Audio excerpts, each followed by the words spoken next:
اس سے تعلق رکھتی ہے, موٹیویشن سے تعلق رکھتی ہے, کہ اس میں بتایا گیا ہے کہ ایک اس میں قبر کے اندر جب انسان دفن کیا جاتا ہے تو اس کے پاس ایک انسان آئے گا, بہت ہی بدبویں اس کے اندر سے اٹھ رہی ہوں گی, میلے کچیلے کپڑے, گندی شکل, کالا رنگ اور یہ سب.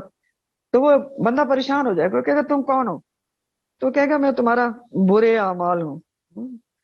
اور پھر وہ اس کے ساتھ استغفر اللہ رب لپٹ کر لیٹ جائے گا اور قیامت تک اس کے ساتھ ہوگا.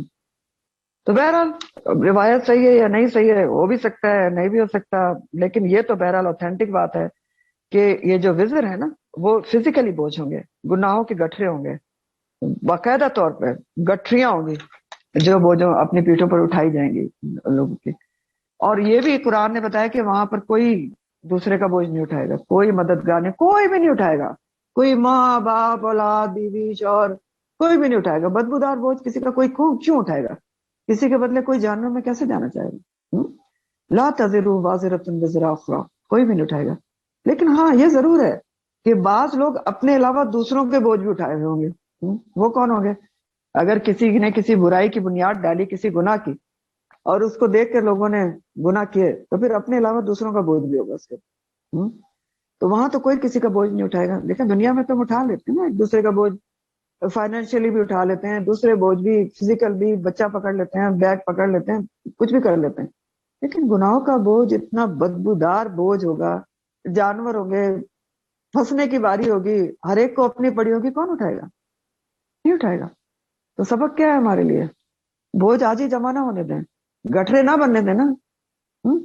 حت الامکان گناہوں سے بچنے کی کوشش کریں, حت الامکان, اور توبہ استغفار کی کثرت کریں, کثرت توبہ استغفار کی. قرآن سے قربت رکھیں, کیونکہ قرآن ہی تو وہ چیز ہے جو لقاء اللہ کی یاد دلاتی ہے. حقوق العباد میں اگر کوئی غلطی ہو گئی ہے تو آج ہی معافی مانگ لیں. کسی کا دل دکھایا ہے, لڑائی کی ہے, حق کم کیا ہے, وہاں تو ہم بوجھ اٹھانے کے قابل نہیں ہوں گے. ٹھیک ہے, تو دنیا میں ہی یہ سارے بوجھوں سے اپنے آپ کو نجات دے لیں, کہ اللہ تعالیٰ کہہ رہے ہیں اللہ سا یزرون, کتنا برا ہے جو وہ بوجھ اٹھائے ہوئے ہوں گے.